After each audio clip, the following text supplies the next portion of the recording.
Welcome back to Sledgehammer Horror, guys. I am Ken Sledge, and let's talk horror. Now, today I am joined by the beautiful Nadia. Nadia, how you doing today? I'm doing fantastic. I'm very excited. Horror is my genre that I love talking about, so this is going to be fun.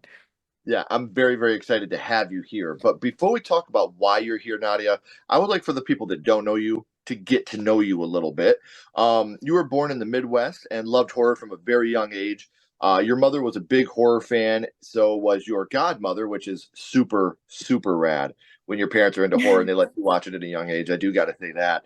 Um, So like you've worked yourself in haunted houses and you hmm created a haunted house yourself. So when you're working in haunted houses, when you create haunted houses, is that something that you knew you wanted to do at a young age, or did being a horror fan you kind of stumbled just into it later on in life? Stumbled into it as a teenager. So as a teenager, I would go volunteer to work at haunted houses because I lived in a town there wasn't much to do, and there was a very big haunted house in the area, and they would recruit their actors from the high schools, surrounding high schools. So it piqued my interest, and that's where I started more into the haunted house.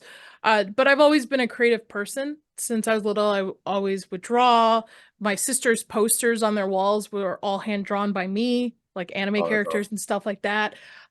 Always getting my hands into either a book or painting or drawing when I was younger. So creativity has always been something I use as an outlet, and it just seemed to fit with my love of horror and then being able to be creative with the haunted houses. Right. Well, I mean, and that kind of goes a little farther too, because you've worked on movies with as like a special effects artist, hmm doing makeup, set design, things like that. So that's not too far away from doing haunted houses, being set No. design, makeup, things like that. Do you think that's how you kind of got your door in to doing that for movies? Yes, so I went to college originally for theater because I was a theater kid too, but I switched over to film and television. And I was very lucky at the time when I went to college, I met a counselor who turned out to be a director on his own, who's a horror now director in Hollywood as well, who kind of took me under his wing, who actually my first special effects movie, I didn't know what I was doing, and it was for one of his short movies. So just learning as you go.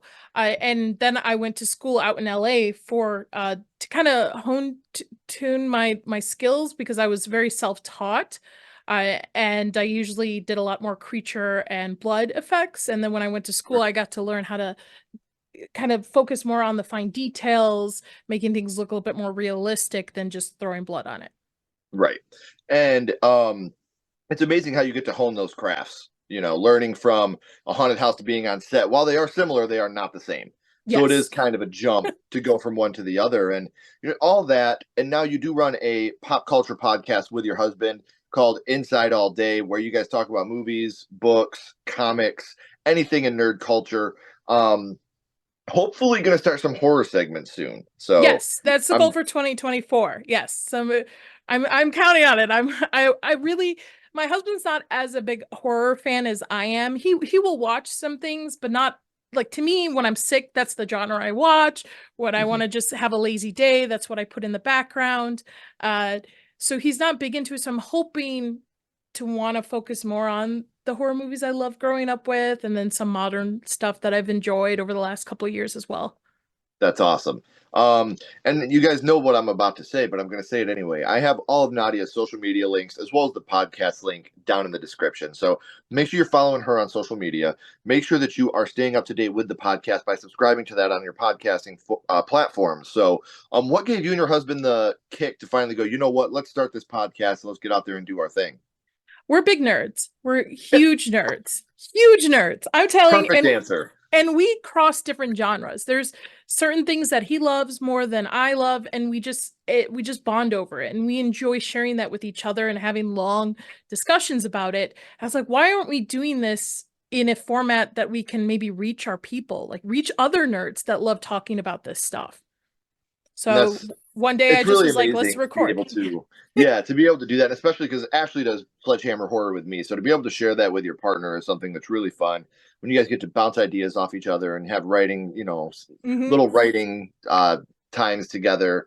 It's a blast. So I'm really glad that you get to do that. So, you the set designs, the special effects designs, doing all the special effects makeup, doing podcasting.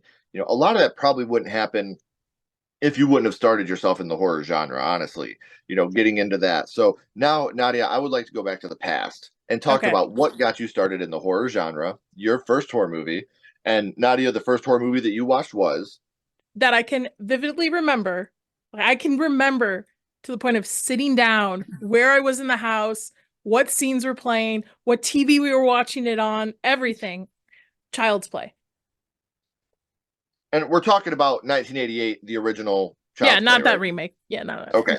we don't acknowledge that remake. Oh, Okay. you're not a fan of the remake. No, I love, I'm right now I'm watching the TV show and it's bringing me back to the enjoyment I had of the first couple of Child's Plays. I haven't seen the last, I think, two films. I think it was The Cult of Chucky and another one, but I'm enjoying the TV show. The remake, it, what I liked about the older one, and I still do, is the lack of technology. And Sure. the new one just it doesn't hit home like the original. Sure. And I will say that with the two newer films, I was a big, big, big fan of Curse of Chucky. I thought that was really, really well done. Okay. It goes back to its roots of being scary, and they do have some parts in the movie that are like you really didn't have they retcon a lot of what happened in the first one, which is kind of a bummer. And then Cult of Chucky is it goes back to being goofy again. But Curse of Chucky, I could say, is very, very well done. I think it's one of the scarier Child's Play movies, honestly. So I and rewatched child the original one and I was like, you know what, I should just pile through it, just watch all of them again because the first one, I would say even the first two are vastly different from the rest of them. The rest of them come off very campy, almost comedy horror. And there Mhm. are there are little bits of it in the first and second one, but I think especially the first one had a way more serious tone than the rest of them. Oh yeah. And see, for me, it's special to talk about this because Child's Play is personally my favorite franchise of all time. Not my favorite film, but it is definitely my favorite franchise of all time. So any chance I get to talk about this, I'm really, really excited to do so. Um, do you remember? You said you remember it very vividly. Do you remember about how old you were the first time you had seen it and who you were with? I was probably 8 or 9, I would say. And I was with my younger sister and my dad at the time. And my mom kind of, even though my mom was the bigger horror fan between my two parents, because my dad is an immigrant, he's from the Middle East. I'm first generation here. And for my dad, horror was like The Exorcist, uh, bigger movies that were able to be played over there. Child's Sure. Play not being one of them. So my dad, my sister, and I were watching it, and I remember being so terrified of this movie that I ran upstairs to just like snuggle with my mom while she was upstairs watching whatever she was doing because I was so terrified. And till this day, I cannot do dolls. I cannot. Right. I have a really funny story about a doll when I got married, but I'll say that for a little bit later. But I just cannot do the big porcelain dolls, the big, yeah, nope, can't do it. See, and it's funny because I think that people, if we would have watched Child's Play maybe at an older age, it wouldn't have affected us as much. But when No. we're young and dolls and action figures and things like that are kind of, our whole life, it really is scary because this is what we play with. These are our friends at the time, really. So I can understand why Child's Play was such a scary movie at such a young age for you. And I also read Stephen King at a very young age. I was Hmm. a big reader, so a lot of my horror intake was from books. My parents, while they were big into horror movies, looking back at it, Chucky is probably very mild when it comes to the gore compared to a lot of horror movies around that time that I probably didn't see because of my parents probably pre-screening them or had seen them at the time too. Right. Well, and Child's Play still holds up today. You were talking about it a Yes. little bit ago. You watched it. It still holds up today. But very effective. A very effective movie at its time. And do you remember which scene it was that affected you the most? Uh, it's the towards the end of the movie where after Chucky's defeated for the first time, where Andy lights him up in that fireplace, right? And we think this is the end of the movie. This doll is dead. We're done, right? Everybody is happy. And he looks back and that doll is gone. And it's that scene where he trips Andy and he's slowly starting to walk towards him. And now if you watch it as an adult now, you can realize it's a person in a mask. doing the Yeah, slow walking, because most of the time they use animatronics. I think they had like 7 or 8 different animatronics for this movie, and then they used I don't know what the proper term is now, but a small person or a to do the actual doll. And this is one of the few scenes where Chucky's actually walking, right? sure. Slowly walking towards him with this knife. And that terrified me because you have the melted face going on when you get that close up where the goo is just, and you see the teeth and the one eyeball. Yeah, I was terrified. Oh, I totally understand why. That's to this day one of the scarier scenes in the movie, and um, because like you said, you got the this is the end, friend. Andy, no, please. We're friends to the end, remember? This is the end, friend. So Yeah. you think that's the end of the movie. But another thing about this movie that doesn't get talked about enough, there are not a lot of kills throughout this movie, No, but every single one that you see is super super impactful and super super scary. So which kill would you say it was that affected you the most from Child's Play? probably the babysitter, I would say, when she gets hit in the hammer and then thrown out the window. Now, what's interesting to me rewatching it is that at first you don't know if I mean, as an adult, but you don't know this is Chucky, right? You don't actually visually see Chucky hit this lady with a hammer, which by the way, the height difference doesn't make sense nowadays. And then throw this woman out of the window. I thought that was probably the more gruesome death. Now, I know he kills his getaway partner at the time too in this movie. He also kills the voodoo priest that taught him the voodoo magic as well with the voodoo doll, which I don't understand why he didn't just use a voodoo doll for everybody, but hey, here we are. But I I think will say that that's one of my favorite kills in the whole franchise. the voodoo You know, doll. yeah, when he's holding he's like, you shouldn't tell your customers where you hide these things, John. And he just starts breaking his boat. Like, oh, it's so good. And then you have the stab at the end. Like, easily, it's my second favorite kill in this whole franchise. So I'm glad you brought that up because I absolutely love that kill so much. And it's so well done. And like you said, it's one of the only times they ever really use voodoo to their Mhm. advantage in the franchise. So definitely, definitely love that kill as well. Um, but Child's Play, as we know, is part of a bigger franchise now. Yes. The franchise is ever expanding, and at the time of recording, they're about to be putting out part two of season three. Obviously, we had the writer strike, so we were not doing anything. We had the actor strike, we weren't doing anything. But everybody's back now, thank God, and they can get back to feeding their families and working the jobs that they love to work.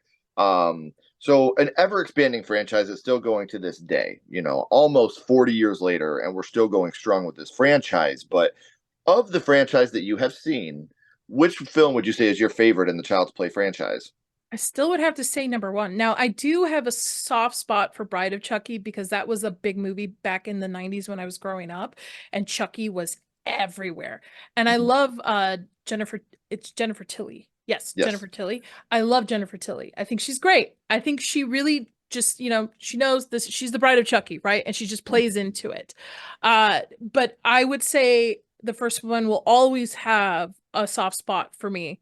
It holds up. It's probably the movie I'll show my kids, probably at a too young of an age as well. But in second place, probably Bride of Chucky. Mhm. See, and I'm a weirdo. Child's Play 3 will always be my favorite. I know it's probably one of the most universally disliked in the franchise, but Wow. I adore Child's Play 3. There's something about it that is so special to me, and I don't think it'll ever change how important that film is to me. Um, I we touched expected on it you a to little bit. see. I'm sorry. I expected No, you to say Seed of Chucky. I was like, okay, maybe he's a Seed of Chucky guy. to be honest with you, I know a lot of people really hate Seed of Chucky too. Hmm. I don't dislike it. It's probably my least favorite in the franchise. It's probably the lowest point of the franchise, but the kills in it are still amazing. It's got some very good kills in the movie. I like the fact that they tried to get some sort of trans representation. I think they failed miserably at what they were trying to accomplish in that movie with the representation of a trans character. But kudos to them for taking a swing. When it wasn't the hot button topic, they were still trying to get that Yeah. out there, and I appreciate the effort that they put in for that. Again, I think it was a swing and a miss. Unfortunately, I think the representation of Glenn Glenda wasn't very well done. I think they've really made up for that in the TV series. I think the representation of Glenn I'm Glenda was done much well. I'm only in season one still. So Oh, I'm okay. making my way through season 1. Yep. I know a little bit about season 2 and stuff, but almost finished with season 1 on I it. will shut the hell up then Okay. because you will get to, again. Obviously, I don't think it was ever a secret that Glenn Glenda comes back. Chucky mentions Glenn Glenda in season 1, but the representation I feel is better. That's all I'll say. I feel like the way that they represent Glenn Glenda is done in a much more respectful, not humorous kind of way, which is what hmm we need for trans representation right now. So, and we touched on it a little bit, but I got to know, what were your feelings about the Child's Play remake? It's all right. It's okay. It's not the best. You know what? Looking back at it, it's probably a better remake in the nowadays. Nowadays, I know in the 90s went through a huge boost of remakes, and I know Mhm. remakes are now a big thing now. I will tell you, it's definitely better than Exorcist Believer. If you're gonna account for a remake or a requel or whatever they're calling it nowadays. Yeah. I think that it would have been better. One slight change to the Child's Play remake, and for repeat viewers, I'm sorry you got to hear me talk about this again. One slight change would have made that movie a million times better, in my opinion, and it's a title change. If you would have called that movie Buddy from the world of Child's Play and Okay. made the character not be Chucky, just a different doll, you could have honored Don Mancini's wish because that doll is not Chucky. And I don't just mean by the look. The look was dog shit. I hate the look of the doll. I love the movie. I think that the character dynamic is great in the movie. I think the kills are probably the best in the whole franchise. Um, the humor still lands in the movie. They did that, but they were so respectful about Charles Lee Ray. They never mentioned Charles Lee Ray. They didn't do the Ade Dewey Dembele because that's Brad Dourif. Like that's who that is. You can't Yeah. replicate that. So if you could have just said, this movie's called Buddy from the world of Child's Play, because the studio didn't even own the rights to the name Child's Play 2, so they couldn't have made a sequel if they wanted to, but they could have made Buddy 2, the Buddy Bear, and we could have got the Buddy Bear movie out of it. So, if you had just changed the name of the movie and the character names in it, I think it would have been much better received. We could have gotten offshoots in different worlds of Child's Play. I think so many different things could have happened if they would have just done that. So, like I I said, go guess back, watch it again, everybody. If you hate it, I understand, but if you can get past the look of the doll, I think that, like I said, I think the kills it's are the the best in the voice. whole franchise. It's Like the voice. I can't. yeah, I I get can't. that too. I think Mark Hamill did a great job, but it's not Chucky, and that's my big problem. Is it's hmm not Chucky. You can't redo Chucky and completely. That's like doing a new Friday the 13th film and having Jason wear a football helmet. It just doesn't work. It's the hockey mask. That's what Jason is. With Chucky, it's Chucky. It's the look of the doll. It's the voice of the doll. Like that's who Chucky is. So to try to completely replicate it but make it different at the same time, it didn't work for this doll. It's like bringing back Freddy Krueger and having him wear a Canadian tuxedo with jean jacket. It just wouldn't work that way. So I I would get love to see that. I would love to see that. I mean, I did enjoy Freddy versus Jason, so right. I think everybody I did. right. So that's just my 2 cents. I feel like the movie could have been better with just a title change and some character name changes. Um, like I said, I think the originality of the movie is great. How you have artificial intelligence, how it can control things because it's all made with the artificial intelligence, how it can control the heaters, and I loved that. I thought it was scary, and like I said, the deaths were just brutal. Some of the most brutal kills in the whole franchise. So I am a fan of it. But I wish they would have respected Don Mancini's wishes of not making it, if that makes any That sense. So, That's another thing um, too, working in the industry too, and not having the blessing of the original creators and everybody who was involved. Because I was watching a little bit behind the scenes, and there are generations of families that work on for the yeah, last 30 years on Chucky. Generations of mhm. people who are employed by this series, and not to have the blessing, it just seemed a I little too like, okay, the studio just trying to make money. yep. And I didn't even go see this at first because of that. I was like, because I was such a Don Mancini guy, because this is my favorite franchise. I was like, I have no interest in this. And then my wife went and seen it with my son, and she's like, "Babe, just watch. It's a movie. Just watch the movie. You're not, betraying Don Mancini by watching a film." And I watched it and I was like, yeah, it was really good, but I just really am bummed that they even offered him like a producer credit just to like be dicks. Like, and I hated that too. So, well, I mean, we've talked about, Child's Play, your favorite being the original. Also, close runner up is Bride of Chucky. We've also talked about the remake a little bit, but now here for a second, Nadia, I want to throw a little bit of a curveball at you. Um, my little buddy Ghostface is here, and he has a question for you. What's your favorite scary movie, Nadia? What is your favorite horror movie of all time? Oh, of all time? That's a hard man. Prob Probably The Exorcist, maybe The Exorcist, because that was another movie that was impactful on me as a Mm-hmm. child too. I mean, I love all types of horror movies. I love the Scream franchise. That's my favorite slasher franchise. There are some good ones, there's some bad ones in that series, but I enjoy it. Uh, Obviously any adaptation of Stephen King stuff. I love it, both the original TV series and the new one. I thought the new one was done, especially part one, was well done. I don't know. I don't know what would be my American Werewolf in Paris is great too. American Werewolf in London, werewolf movies. Oh, okay, Mm-hmm. never mind. Here we go. My favorite monster of all time, and probably my favorite movie, the original Wolfman. That is my Love it. favorite. Yes. Love it. So I'm like all over the board. No, and I think that's great. And you talk about, some of these movies that really made us. Without the Wolfman, without Frankenstein, without the Universal monsters, we wouldn't have the slashers that we have today. Oh, The reason we have what we have today is because of them. The Thing, definitely that is what got me on to being a special effects artist, because Mhm. even if you watch it now, the effects hold up to this day. All those practical effects hold up, and it was just so beautifully done.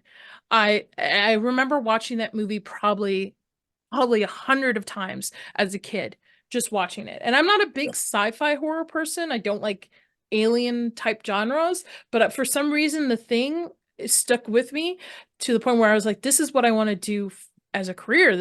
I want to create monsters like this. That is easily in my top three practical effect movies, with Nightmare on Elm Street and another movie you just mentioned a little bit ago, American Werewolf in London. Hmm. Those are my top three practical effect movies of all time. I think they're absolutely amazing. I think that they're genre bending for the budgets they had and what they were able to do with those films is just absolutely amazing. So, again, I've had an amazing time, Nadia, talking to you horror. Anytime I can talk horror with anybody, it's amazing. But getting to know you and how horror changed your life has really been amazing to me. But before I let you go, we always bounce back to the same question. We're going to go back to Child's Play. And what we're Okay. going to do is rank this movie on a skull count. Now, we're not ranking it on acting, production, score, direction, nothing like that. We're not being critics. All we're doing here, Nadia, is ranking this movie on how much it affected you on your first viewing. So, Okay. 0 skulls being not effective, 5 being extremely effective. You can use half and quarter skulls anywhere in the middle. Nadia, what would your ranking of Child's Play be? 5+ as a kid. Uh, so it affected me so much, like I said earlier, with dolls, right?